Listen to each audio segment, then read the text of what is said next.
Hello everyone! Ito na naman po ang inyong Teacher F na magbabahagi sa inyo ng topic na Illustrate Situation Involving Direct Variation.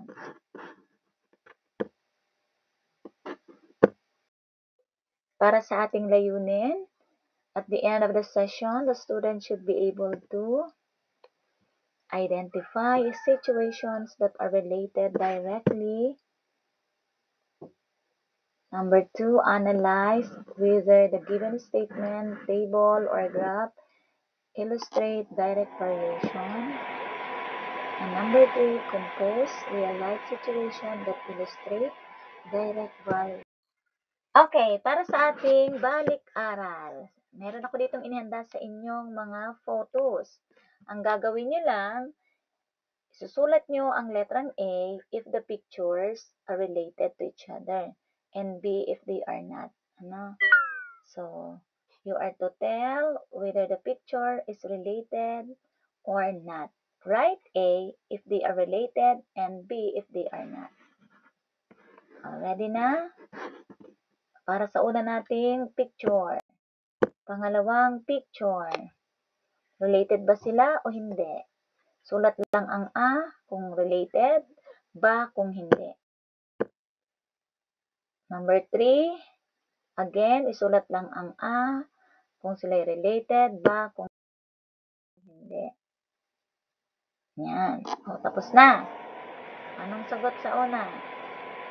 Okay, check. Related. Pangalawa, okay, check. Related. Pangatlo, okay, check. Related.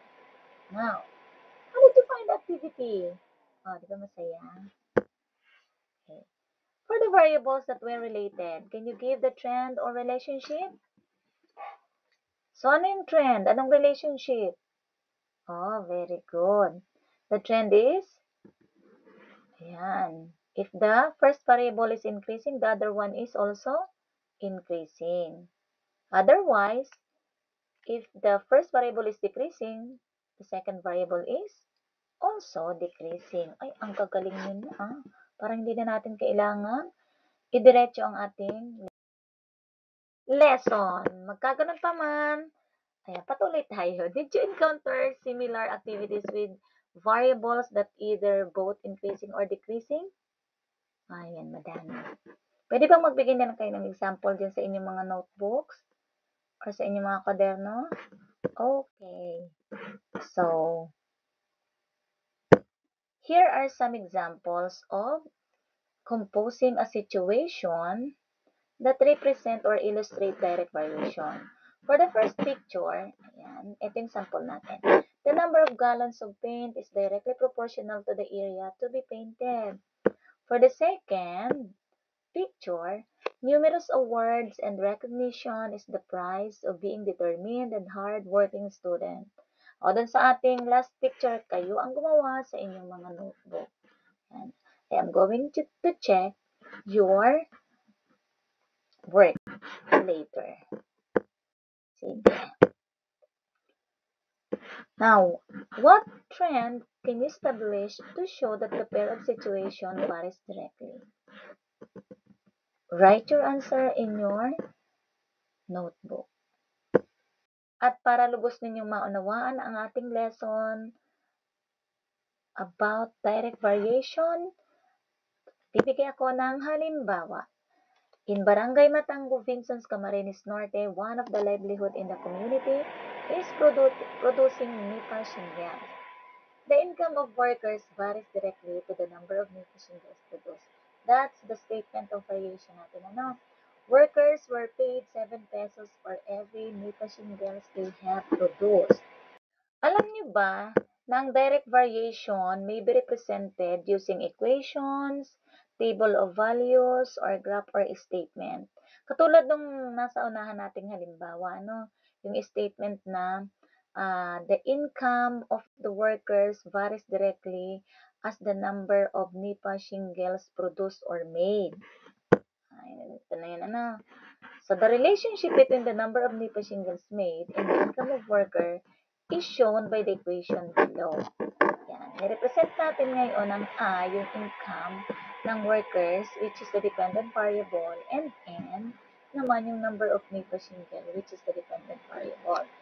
Therefore, the equation that represents the income of the worker varies directly as the number of Napier-Shingle produced is given by I equals 7n. Kasi di ba dun sa problem natin kanina na present, the price of one nipa shingle is 7 pesos. Ano? So, in every nipa shingle produced of a nipa worker, he or she will earn 7 pesos. Yan. Kaya itong I equals 7n, ito yung tinatawag nating equation of variation. No?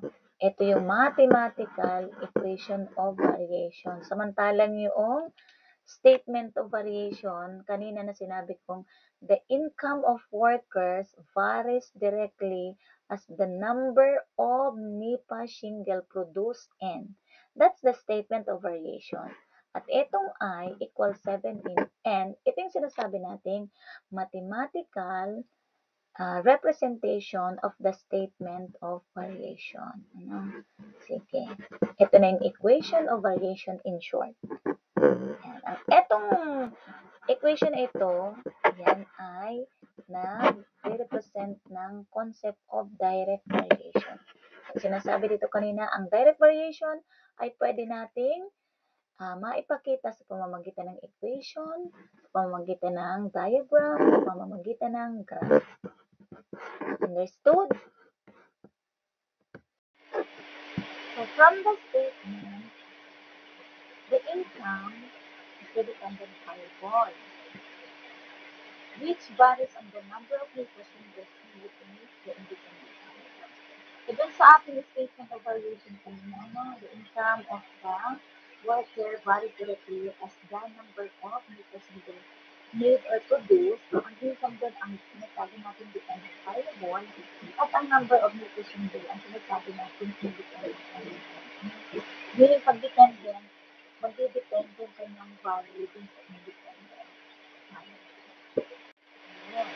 Ngayon, makikita na ninyo, i-represent pa natin yung ating statement, yung ating problem, using table of values.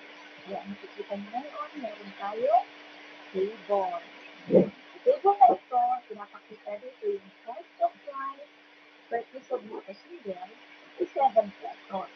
Yung 7 pesos na ito, yung tinatawag natin constant of variation. Paano ba siya tinutulak? Kung uobserba natin yung table, makukuha natin ito sa pamamagitan ng ratio between the dependent and independent variable. Sa table, ang independent variable is n at sa dependent variable is n. Ratio ha, ratio or quotient sa pagitan ng dependent at independent variable. Pwede nyo namang vice versa. For as long as the ratio or the quotient of the dependent and independent variable or independent and dependent variable ay constant o pare-pareho. Now, itong table na ito, guys, ay pwede natin i-represent gamit ang equation. Itong equation nito, nakita nyo na ito din sa unang slide o dati nyo na slide. I equals 7 and I stands for the income of workers and N stands for the number of shingles on Nipa shingle. While 7 is the price of every Nipa shingle. Kaya, pwede natin i-represent daw ang direct variation or the concept of direct variation gamit ang table at gamit din ang equation. So, dito sa slide na ito, makikita nyo na yung representation ng direct variation using table of values and using equation. Para maklaro natin ang lahat. Again, how would you know whether a given table of values illustrates direct variation again? Magaling talaga kayo. Natandaan nyo na tama by checking if the ratio and quotient between the dependent and independent variable is constant or correct. Ulitin ko nga, pwede vice versa. Ratio between independent or dependent and independent or as long as the same ang kanilang ratio The table of values illustrate various values. So, sana naiintindihan ninyo ito. Natapos na natin maintindihan ang concept of direct valuation gamit ang table of values. Ano naman? Gagamitin na natin siya sa graph. Paano natin malalaman kung ang graph ay nag-illustrate or nag-represent ang concept of direct valuation? Ganun lang din kasimple. Kung kanina sa ating table of values, tingnan natin or ikinonsider natin yung ratio o quotient sa pagitan ng dependent at independent. Ganun din ang gagawin ninyo sa graph. I-check nyo kung ang quotient, kung ang ratio between dependent at independent variable is also 1. Dahil graph ito, ganito kailangan nyo ma-identify alin dyan yung axis na nag-represent ng independent at nag-represent ng dependent. Sa graph, ang nag-represent guys ng independent ay ang x-axis at ang dependent natin ay ang y-axis. So, makikita natin dito sa horizontal yung number of new passenger produced, while sa vertical axis or y-axis ang income of the worker in every new passenger produced. Kaya meron tayong difference. So this graph represents or illustrates the concept of direct valuation. Napag-clear na naman yung representation nito. Meaning, kapag kinuha natin yung ratio, or putting between the dependent and independent, ay 7 or pare-pareho na. So, naintindihan yun. Ganun lang po ha. Kapag identify or determine the table of values and the graph is direct valuation or illustrate or represent the concept of direct valuation, what will you do? You have to check if the quotient or the ratio of the dependent and independent variable is equal. Magkaintindihan naman ang ating. Ngayon, subukan natin kung naintindihan niyo ang ating lesson. Correct proceed. Dito, i-identify nyo lang kung ang situation ay nag-illustrate ng direct valuation. Kung nag-illustrate siya ng direct valuation, identify or determine the dependent and independent variable. Now, lalagyan nyo ng isang underline for independent variable o kung ang ating tinutukoy independent variable. Dalawang underline naman kung ang variable ay dependent. Diba? Meron na ako dito limang statement. Para sa una, the number of hours to finish a job with the number of men working. Itinagawin ito sa inyong notebook. Isa. Number 2, the number of persons sharing a pie to the size of this license in the past. Sulat niyo po yung statement sa inyong notebook para lalagyan niyo po ng underline sa isa yung independent. Ang underline na dalawang ay independent. Tandaan po, dalawang underline sa dependent, isang underline sa independent. Dalawang salimbuhit sa dependent, isang salimbuhit sa independent. Tingnan natin, i-check natin kung paano yung gawa niyo. Good. Okay. Ang dependent pa po ay number of hours, ang independent ay number of hours. Ito naman, number of person, independent. Ang independent ay quantity of time. Number 3, ang the area of the wall to the amount of things used to cover it. Number 4, the time of a teacher spends checking papers with her students. Number 5, the distance an airplane flies to the time. Dependent ba to or independent? Dependent. Okay, the amount of things used magagalit pa ako yan. Dependent ba yan? Independent. Okay, dependent. Independent. So the dependent variable is the distance and the independent variable is the time.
Ngayon, let us check your understanding. Meron tayo ngayon ditong table at meron tayong graph. So, dito sa table at sa graph, how will you determine if the table or graph illustrate direct variation? Magagaling na talaga kayo. Very good. So, we can say that the table and the graph illustrate direct variation by checking if the ratio between the dependent and independent variable is constant. Yan, okay. So, tingnan nga natin, constant ba ang ratio ng dependent at independent variable? Okay, check. O, tama. Ano ang kanilang ratio na sinasabi natin constant? Very good. It's 6. The constant of variation is 6. Correct. Sige nga, subukan natin kung talagang kayo nga ay marurunong na. So, may ilan ako ditong inihanda sa inyong mga pagsubok. Ang gagawin niyo lang ha, you are going to tell whether the illustrations or the picture illustrate direct variation. Itong graph na ito, number 1. Does it illustrate direct variation? Okay, magaling. Check. How about number 2? Okay. Magaling nga natin kung tama. Oh, very good. So, dito sa table natin, o sa graph natin, number 1, what is the constant of variation? Okay, correct. It's 2. How about in graph number 2, what is the constant of variation? Correct. It's 10. Pangatlo. The statement is the service fee of a physical therapist and the number of hours of service rendered. Ito bang statement na ito ay nag-illustrate ng concept of direct variation? Magaling, tama. So, kung direct variation siya, which is the independent and the dependent variable? Magagaling na talaga kayo. Correct. The dependent variable is the service fee of the physical therapist and the independent variable is the number of hours of service rendered. Ngayon, para sa ating table, is the table represent or illustrate direct variation? Oh, very good again. What is the constant of variation? Correct. It's negative 3. Oh, how about the second table? Yes. Does it illustrate direct variation? Correct again. So, which is the dependent variable?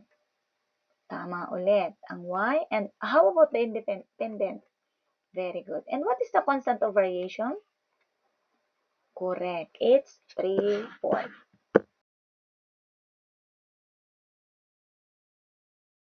Okay, let us check your understanding and generalize our lesson. How would you know again whether a given statement illustrates direct variation, a table of values, or a graph? Nako, ang gagaling nyo na talaga. Yan. To determine whether the given statement or illustrate direct variation, a table of values, or a graph by checking if the ratio or quotient between the dependent and independent variable is constant. Ganon lang ang gagawin natin. I-check lang natin kung ang ratio sa pagitan ng dependent at independent variable ay constant.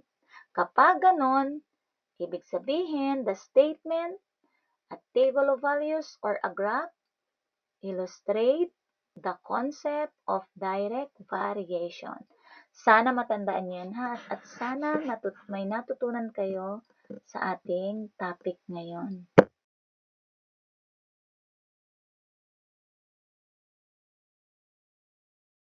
At ngayon, sigurado naman kayo'y handang-handa na para sa ating pagtataya or evaluation. Napakasimple lang ng gagawin ninyo.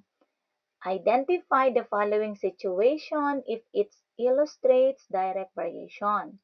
Determine the dependent and independent variable for every situation that illustrates direct variation. Use one underline for independent variable and two underlines for dependent variable. Maliwanag? Okay, kilalanin nyo lang ha.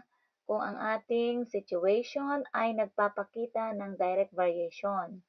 Kikilalanin din kung alin ang dependent at ang independent variable sa pamamagitan ng paglalagay ng isang salungguhit sa independent at dalawang salungguhit sa dependent variable. Tara! So, enjoy answering the exercises or the evaluation. Number 1 natin, the number of hours painting, the number of men working. Number 2, the number of persons sharing a pizza to the size of the slices. Number 3, the number of youth who attended the Paris Youth Pastoral Forum and the number servings of snacks. The number of tourist arrivals and the income of the municipality. Number 5, the amount earned in selling bottles of kuyog. Thank you! I'll see you on my next video. Thank you for watching. Please like, subscribe, and share.